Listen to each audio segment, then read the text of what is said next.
Hello and welcome to the Travel Enthusiast channel. I'm so sorry about my messy hair. I really need to get it sorted out. I've been putting it off recently. I'm off from school, being really lazy. Haven't done much schoolwork, if any at all. Haven't done any YouTube videos, haven't done any blogs. I've been ill for a few days of the half term, the start of the break. So I've kind of just not really done much at all, watched Netflix. So it was kind of, a bit boring, but I'm kind of getting a bit more happier now. I'm definitely a lot better. I'm on like the back end of it though, so I still have a little bit of a cold, but it's definitely getting rid of. The weather's warm outside. It's like 15 degrees today in the UK, in England, so it's amazing today. So definitely getting a sign of it getting warmer, so that's great. Finally spring. I've seen a few of these videos online, so I want to do my take on it, which including the title, my college experience. Okay, so some of you may know, some of you may not. I went to college for a year, not like college university, but like just a college for 16 to 19-year-olds primarily, but adults can go there. The purpose is for kids after school, after they finish secondary school, high school, and they go there and they do courses in the field they want to, pursue in. So I did my course in business management more specifically. It was really useful. It was a BTEC level 3, 90 credits diploma, I think. I had negative opinions on BTECs before I studied a BTEC, because I didn't do any BTECs at GCSE. All mine were pure GCSEs. I did maths, English literature, English language, core science, additional science, biology, chemistry, physics, geography, history, French, business studies, citizenship, and I did a bit of like PE. So mine were actual GCSEs. I didn't do any BTEC. I considered BTEC business studies in year 9. Like considered it. It wasn't an idea. I was just like, can I do business? And then I thought maybe not. Maybe it's just good to have the extra GCSE. Now that I've done a BTEC, I feel that BTECs are very good. To have a combination of select GCSEs and BTECs, or BTECs and A levels, are fantastic. More and more universities are accepting them. 95% of universities in the UK accept them. Workplaces are accepting them because they are realising that they do require work, and that kind of stigma behind it, like, oh, they don't require much work and they're not very good, it's kind of going away. It's still around though. So yeah, I decided to go on a BTEC business course at college. Even starting it, I was a bit like, is this for me? I don't really know. Like, should I have done A levels? I don't know. So I got on the course. I worked hard, really worked hard. It's one subject, so it's quite easy. I mean, it's full time, but my hours were really good, and my days were good. I was only in 3 days a week: Monday, Wednesday, Thursday. Monday, 9 o'clock to 4, which was 9 to 11 was a 2-hour lesson, and then 11 to 12 was an hour lesson, and from 12 to 3 I had a 3-hour break. If you don't like long breaks, that's not for you. And to be honest, I hated breaks. Good job I like new people, so I just went with them or went out for lunch or whatever, so kind of killed time. And then from 3 to 4 was my last lesson, so if you went home you would have to come back just for 1 hour lesson. And they used to get so annoyed because the last lesson would have literally like no people in it, because people would just go home, which in a way is fair enough. And we tried with the teachers rescheduling it, but we just couldn't because of teaching, like teacher staff. The amount of people I know that went from BTEC to A levels because they didn't like BTEC or whatever, or vice versa, A levels to BTEC because A levels are too much, or have a mixture. I know someone at my school that has a mixture. I have 3 A levels, a science, geography, and a performing arts BTEC. Please read into it before you do it, because it is a massive commitment. Even if like, oh yeah, I can do a BTEC at college for a year like I did, and then I decide then. But a year is a long time. Like, I've nearly just finished my first year of A levels, my ASs. So like, kind of do read into it. But I am so glad I chose to do business for a year. Got 2 qualifications. I got distinction star. So I could have actually realistically gone university last year, because some universities do actually accept only 2 grades.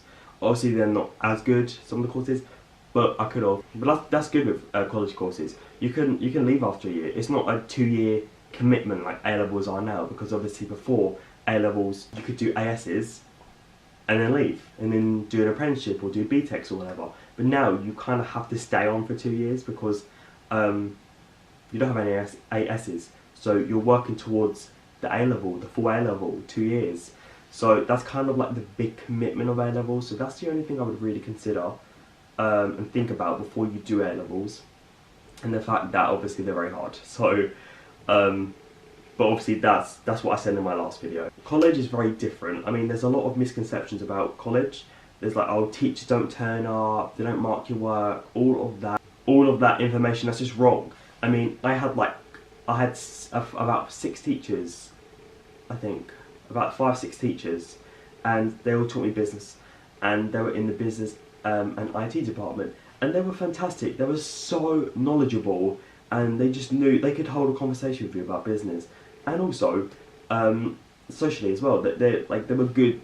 They weren't just your teachers, they were almost your friend as well, so that's fantastic to have that in the classroom. They were really good at marking. My work was always marked on time, and they love it when you give it in on time or early, because if you give it in late, then it's kind of literally goes to the bottom of the pile and your work kind of gets marked later, and it's not a very impression. Okay, so about lateness and attendance, the whole thing, they don't care if you don't turn up. Okay, they do care, because it affects their overall results with the class. So they will have one-to-ones with you, one-to-ones that are every month with the whole class, and then if you're not turning up, if you're not giving in assignments, if you're being late, they will put in place, create an intervention one-on-one, or call home if you're under 18. If you're over 18, they don't call home, they just call you. So that's kind of a bit flawed, I don't think that's good. But they will. I think college, because I know my sixth form, they say 95% attendance and above. I think with college, it's 90% or it's 95% and above attendance. I can't remember. It may be different for different colleges, college to college, but with mine, it's a big campus. I think it was about 90 to 95%. And punctuality, they don't really mind. They will call up on it. They will confront you about it. Even if I've been like 2 minutes, 5 minutes late a few times, they're like, why are you late? But there'll be kids that are literally half an hour late. So it did have a bad, it did affect me in a bad way, because it made me feel like these kids don't care about the course. It did affect my attitude sometimes. But then near to the end, I was like, I'm just going to get on this course, finish this course, get the best grades possible, and I did, and do A-levels. Because months before, about February time, or January time, I got guaranteed a place at sixth form. So it made me work so hard. Like I was working hard anyway, but it made me work, give me that 100% that kick up my bum kind of thing, extra. And I was like, I'm going to do this, I'm going to get all my assignments done. I finished early. I finished earlier than a lot of students, got all my assignments done, all my exams. I definitely recommend the business course, the business management course. It's so great. Yeah, because I think a lot of people that I've spoken to just choose BTEC because it's easy, but it's not. And that's such a cop-out as well, because it's going to be a shock when you actually have to do work. And also with college as well, even though you have loads of assignments, for me anyway, you have presentations as well and group projects. And it's not just like, okay guys, this is the next assignment, do it. They talk you through it step by step, what you need, what you have to do. It's actually like real school lessons, like actual PowerPoints, worksheets, all of that kind of thing. And then they go through it, and then you get on with the assignment. You can do it in class. We did it in class, at home, whatever, in our threes. And the teachers guided us. I did 9 units. I did ethics, business ethics, accounting, marketing, creative product promotion, environment, communications, teams in the business, units like that, which was so good. But some of them were so long. Like one teacher taught 1 unit for the whole year. If you have any questions about my course, about my experience, then please pop the comments below. I hope my experience has been useful to you. If you're considering doing a BTEC at college or A-levels at sixth form, I hope you enjoyed this video. Please give it a thumbs up. If you're new to the channel, please subscribe. Thank you.